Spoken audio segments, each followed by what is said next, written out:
κοινωνίας χωρίς άμυνας. Επέβαλαν τη μνήμα στην εθνική κατάθλιψη. Κάθε πρωί εξηγούν τα μέσα ενημέρωσης τι σημαίνει χρεοκοπία, τι ανεξέλεγκτη χρεοκοπία. Το μεσημέρι μας μιλούν για την επιμήκυση του χρόνου πληρωμής και την αναδιάρθρωση του χρέους. Το βραδάκι λίγο πριν μας βάλουν για ύπνο, αναλύουν το κούρεμα. Προσέξτε όμως, όταν μας μιλούν για κούρεμα, αυτοί στα χαρτιά τους με τους δανειστές εννοούν τον αποκεφαλισμό μας. Και θα δικαιολογηθούν στην διεθνή κοινή γνώμη ότι έφταιγε ο Έλληνας Μπαρβέρας. Ο πρώην στενός συνεργάτης του Πρωθυπουργού, ο κ. Νίκος Κοτζιάς, είναι καθηγητής στο Πανεπιστήμιο του Πειραιά, κατακεραυνώνει τους πάντες. Οι υπουργοί, λέει, σε σημαντικότατες θέσεις έχουν μετατραπεί σε διεκπεραιωτές ισχυρών συμφερόντων. Και σε άλλο σημείο, η κυβέρνηση δεν λειτουργεί δημοκρατικά. Το Κοινοβούλιο εγκαλείται να ψηφίζει αποφάσεις που έχουν ληφθεί από εξωκοινοβουλευτικά συστήματα, ακόμη και του εξωτερικού. Πριν από λίγο καιρό, ο κ. Παπανδρέου και ο κ. Παπακοσταντίνου υπερδέχτησαν στην Αθήνα τον κ. Τζορτζ Σόρος. Τον άνθρωπο που έχει επενδύσει στα ασφάλιστρα κινδύνων των ελληνικών ομολόγων. Τον άνθρωπο που καραδοκεί την πτώχευσή μας για να γεμίσει τις χρυσές θηρίδες του. Όταν καταγγέλλετε τους τοκογλύφους και κερδοσκόπους, κύριε Πρωθυπουργέ, εννοείται και τον κύριο Σόρος. Ποια είναι η σχέση του εν λόγω κυρίου με την ηγεσία των Σκοπίων και ποιος ο ρόλος του στο ανοιχτό αυτό θέμα μας. Αγαπητοί φίλοι, μέσα σε ένα έτος είχαμε αύξηση της ανεργίας κατά 220.000 άτομα. Χιλιάδες και τα μπουκέτα των καταστημάτων και των επιχειρήσεων. Ανασφάλεια, φόβος, αγωνία. Ένα ανέντιμο και εχθρικό φορολογικό σύστημα δεν μπορεί να είναι και αποτελεσματικό. Η υψηλή φορολογία σταργαλίζει τον απλό Έλληνα φορολογούμενο και τον επιχειρηματία. Αποτρέπει τον επενδυτή. Θάβει την ανάπτυξη. Μας μιλούν για fast track, ενώ ο καθημερινός ο πολίτης έρχεται αντιμέτωπος με το τέρας της γραφειοκρατίας. Διαδικασίες απίστευτες. Για την πιο απλή υπόθεση χρειάζονται 5 με 6 σφραγίδες σε ένα έγγραφο. Η μία σφραγίδα πέφτει πάνω στην άλλη. Για να μην ξέρουμε ποιος υπογράφει και γιατί. Απαιτείται έλεγχος της φοροδιαφυγής και αναμόρφωση του φορολογικού συστήματος. Όντως, σήμερα το έλλειμμα είναι εκτός ελέγχου. Το χρέος στα ύψη. Οι Έλληνες σε ελεύθερη πτώση. Προσπαθούν, όπως πέφτουν, να εγκατρωθούν στην τάξη των φτωχών. Οι νεόπτωχοι, η νέα τάξη, αν εγκατρωθούν, θα είναι τυχεροί. Αν ξεφύγουν, αν γλιστρήσουν, τους περιμένει μια άλλη πραγματικότητα. Η τάξη των πεινασμένων. Φτώχεια, πείνα και δυστυχία. Μα υπάρχει λύση. Βεβαίως. Χρειάζεται θάρρος και τόλμη. Χρειάζεται αλληλεγγύη. Χρειάζεται πίστη στο αύριο της Ελλάδος. Μην πετάτε πέτρες στους πολιτικούς. Και αυτές δεν τις αξίζουν. Στείλτε στο γεάδα της πολιτικής αυτούς που ταπείνωσαν την Ελληνίδα και τον Έλληνα. Αυτούς που σκότωσαν τα όνειρα των νέων μας, των παιδιών.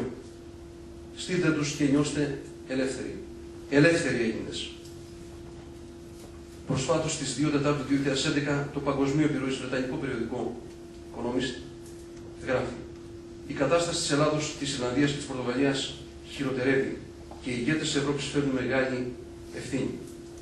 Με την επιμονή της Ευρωπαϊκής Ένωσης, η προτεραιότητα των περιφερειακών κρατών είναι να μειώσουν τα ελλείμματα των προϋπολογισμών τους ανεξάρτητα από τις συνέπειες της ανάπτυξης. Καθώς όμως η λιτότητα τραβάει προς τα κάτω την παραγωγή, τα τεράστια χρέη τους φαίνονται ακόμη πιο ανεπίδεκτα από πληρωμής και αναμένεται να κορυφωθούν στο 100% του ΑΕΠ για την Πορτογαλία, στο 125% για την Πορτογαλία και στο 160% για την Ελλάδα. Φίλες και φίλοι, η κυβέρνηση δεσμεύεται από το μνημόνιο.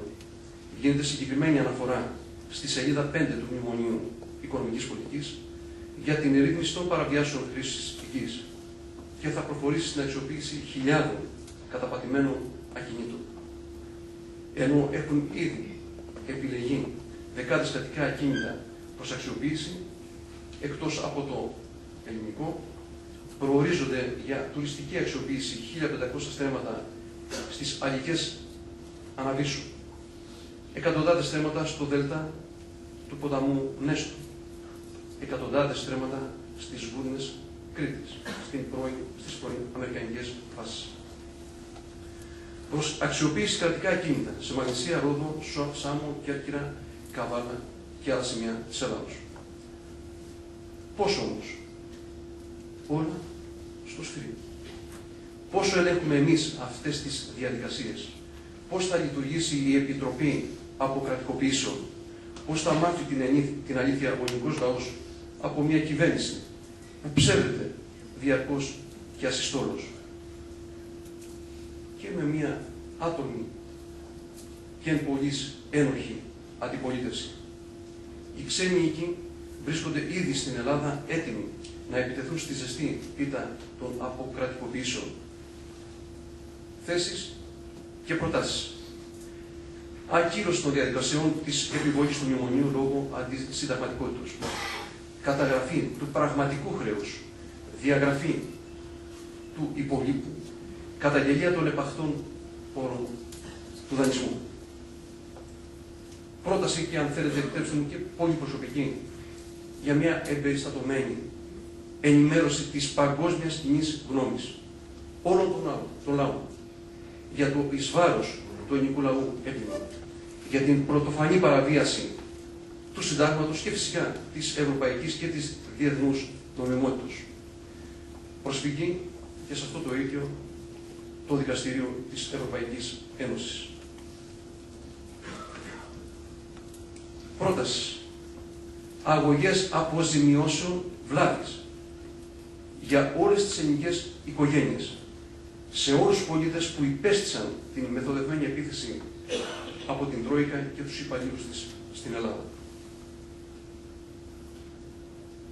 Μπορούμε να προσεγγίσουμε το πραγματικό χρέος μας και μάλλον να το καλύψουμε, να το μηδενίσουμε? Δεν το λέω με επιφύλαξη.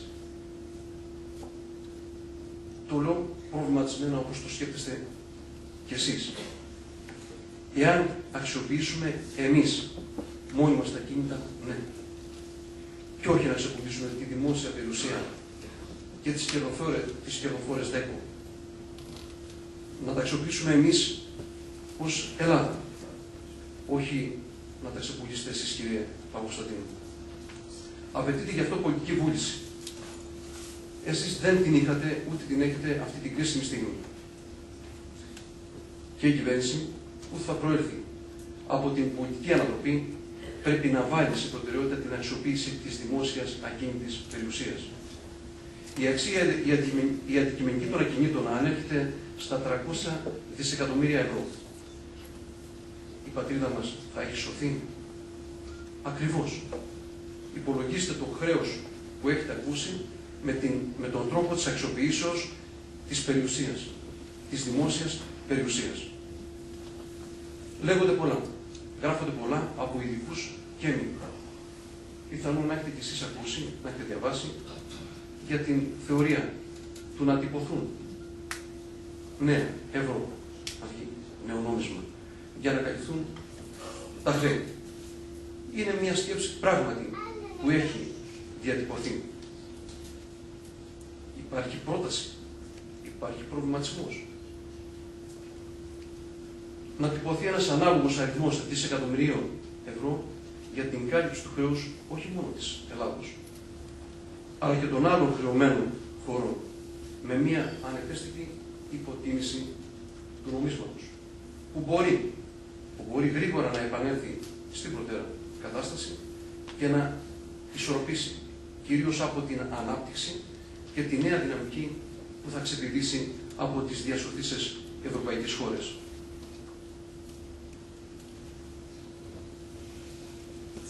Πρόταση.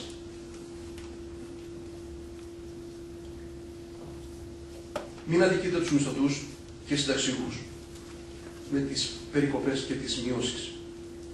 Προχωρήστε σε εσωτερικό δανεισμό από τους μισθούς και τις συντάξεις της τάξης του 20% σε πενταετή και δεκαετή ομόλογα του δημοσίου με ένα αξιοπρεπές επιτόκιο.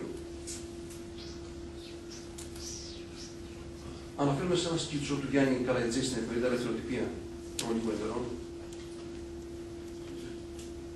Από το πρώτο μνημόνιο περάσαμε στα επικαιροποιημένα, κατόπιν στα μηνιαία και πάμε για τα ημερήσια και τα ωριαία.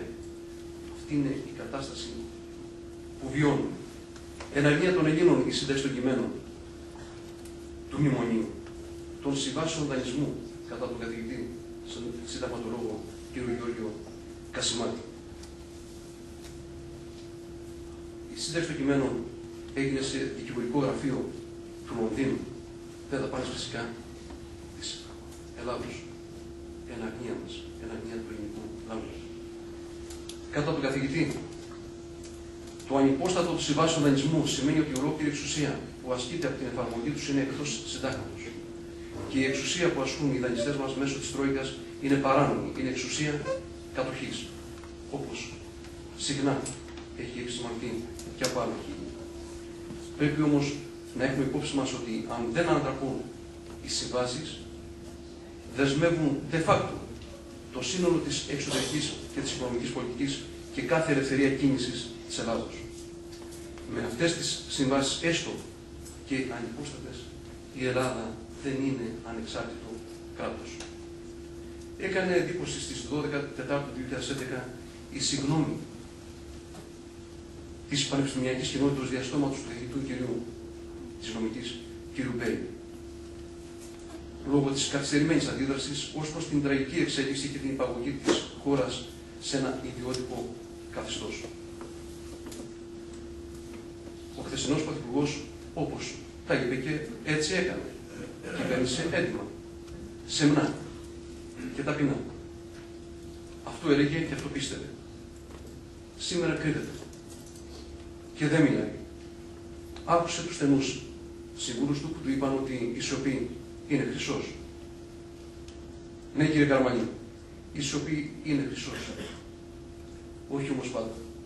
Άλλωστε η δική σας σιωπή έχει μετεξελιχθεί. Ο χρυσός έγινε θησαυρός. Φίλες και φίλοι, πιστέψτε μας, και σας μιλώ ως ελεύθερος Έλληνας, καθόλου δεν μας ενδιαφέρουν αν θα μιλήσει, πότε θα μιλήσει και τι θα πει ο κύριος Καραμανλής. Άλλωστε, θα αποδειχτεί περίτρανα πως τα όποια λόγια του είναι άνθρακες ο θησαυρός. Ο κύριος Καραμανλής, πρόεδρος στον ελληνικό λαό, τον ελληνικό λαό που τον εμπιστεύτηκε.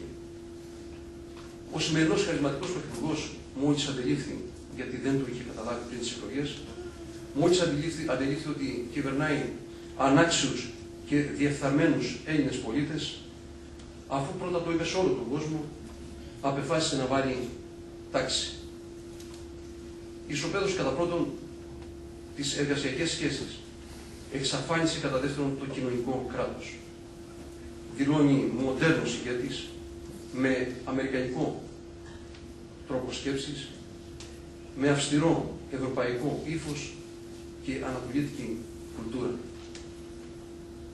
Πού να καταλάβουμε εμείς. Γιατί παραπονούμεθα. Και μόνο που καταδέχεται να κυβερνάει εμάς, τους ανάξιους και διαφθαρμένους, και πολλοί μας είναι. Είναι αναμφισβήτητα ο νέος ηγέτης, ο στρατηγός των απολύσεων και της καταστρατήγησης των ανθρωπίνων δικαιωμάτων. Ο στρατηγός που οδήγησε τον στρατό του σε ήττα, σε βαριά ήττα. Και αυτός εκεί επιμένει να θεωρεί αυτόν νικητή. αλλά δεν τον αδικώ. Ίσως έχω μπερδευτεί εγώ. Είναι